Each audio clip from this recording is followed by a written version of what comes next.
rekan-rekan, ini kita ada di kompleks Candi 3. Di sini kita bisa melihat satu candi induk, satu candi berdapil, dan satu candi berwara yang ada di depan candi induk. Kalau kita melihat arsitekturnya, kita bisa melihat 3 bangunan dengan arsitek yang berbeda. Kalau kita tadi mengamati di Candi 2, kita akan dapat replika atau fotokopi yang hampir sama dengan yang di Candi Induk ini. Tapi kita bisa membedakan. Kalau di Candi 2 tadi, untuk ukirannya itu kan ada ukiran geometris, itu yang di atas pintu candi itu ada ukiran-ukiran geometris, yang samping ada ukiran bunga-bunga, di atas juga ada lagi. Terus untuk yang Candi Induk ini kita masih bisa menemukan ikonografi yang masih komplit. Kalau di Candi 2 tadi kita tidak menemukan ikonografi yang ada di sekeliling candi atau prasna dewatanya. Di pintu candi, kalau kita masuk di sebelah kanan dari kita, kalau kita masuk candi, itu ada yang namanya arca. Kalau kita penyebutannya, kita sebisa mungkin jangan menyebutkan tentang patung, karena untuk fungsi dan kegunaannya sudah beda. Kalau patung, kita lebih cocok atau lebih pas itu menyebut dengan nama arca atau ikonografi. Karena kalau patung itu hanya sebuah benda yang dibuat tanpa ada maksud tertentu, mungkin maksudnya cuma hanya hiasan. Tetapi kalau ini adalah ada maksud tertentu untuk persembahan atau untuk peribadatan. Itu sebelah kanan yang membawa gada atau penungan itu yang disebut dengan mahakala. Mahakala itu mempresentasikan bahwa maha itu besar, kala itu waktu, dan itu digambarkan sebagai siwa, si penjaga waktu. Apa yang dilalui oleh waktu kita tidak bisa dikembalikan lagi. Seperti itu untuk filosofinya. Untuk yang sebelah kiri itu ada satu ikonografi dengan membawa kendi. Itu yang disebut nandi suara atau nandi dalam bentuk manusia, bukan dalam bentuk hewan atau bentuk lembu. Itu membawa sebuah kendi, itu berisi tirta amerta. Itu tirta amerta dalam cerita Samudra Mantana yang tadi dijelaskan oleh Mas Awi, itu hampir sama. Intinya itu adalah tirta amerta, tirta keabadian atau air-air keabadian. Kalau kita berjalan ke arah kiri atau mengkanankan candi dengan pradaksina. Pradaksina itu kita sebelum masuk ke pintu, kita berjalan ke arah kiri atau searah jalur jam. Di sebelah utara kita bisa melihat di sana ada yang namanya arca Durga Mahesa Suramadini. Nah, itu adalah satu aspek dari Parwati dalam posisi ugra atau dalam posisi marah. Di sana dia diciptakan oleh dewa-dewa yang pada saat itu dewa-dewa tidak bisa melawan Asura, maka diciptakanlah yang namanya Durga Mahesa Suramadini itu.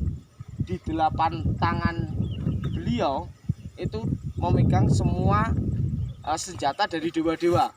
Ada cakra, ada dewa atau panah, ada pedang.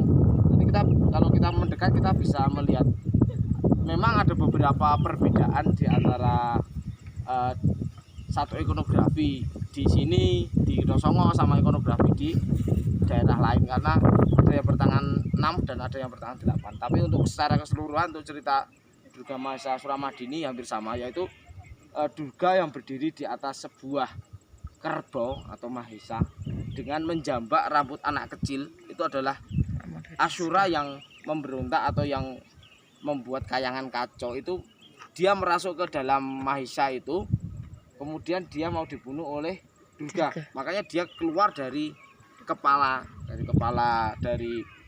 mahesa itu, kepalanya atau rambutnya dia dijambak atau dijaneng itu sebagai wujud dari kekalahan dari Asura itu.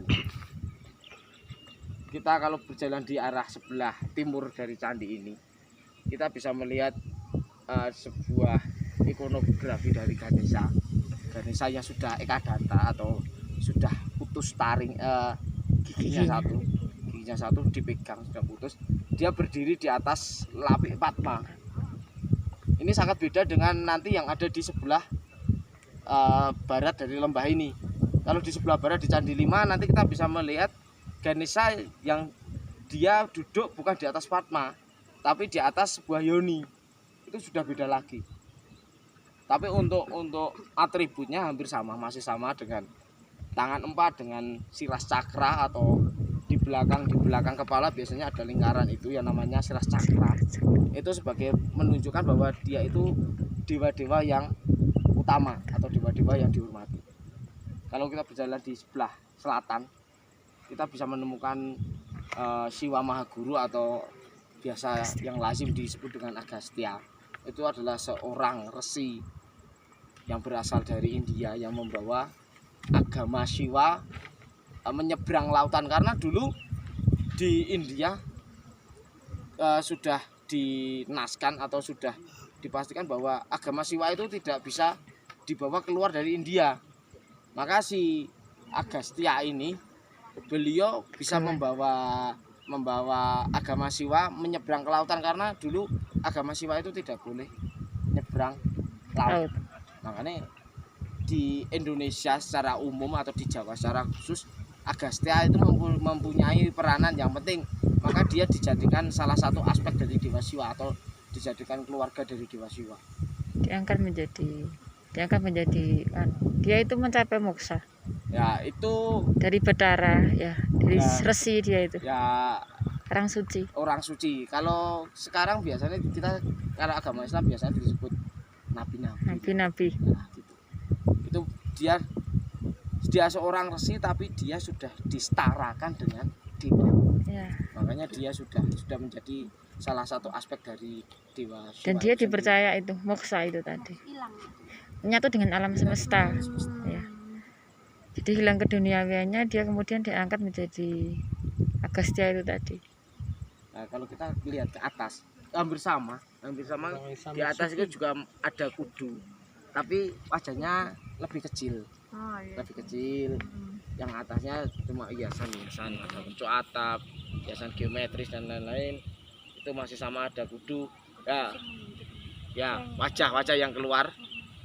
Nah, kalau kita geser lagi ke candi yang agak kecil ini, candi pendamping yang kecil ini, walaupun secara umum hampir sama, tapi kita bisa melihat di kemuncaknya itu sudah berbeda. Tipe kemuncaknya yang sana itu yang atas persegi, kalau yang ini segi 6. Segi 8. Segi 4 Nah, itu adalah salah satu dari silpinya sendiri. Dia si pembuatnya sendiri. Dari ragam biasnya juga sudah beda.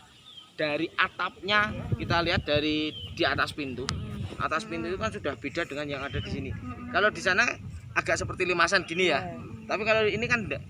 Ini seperti candi barong, seperti teras yang ada di Jogja.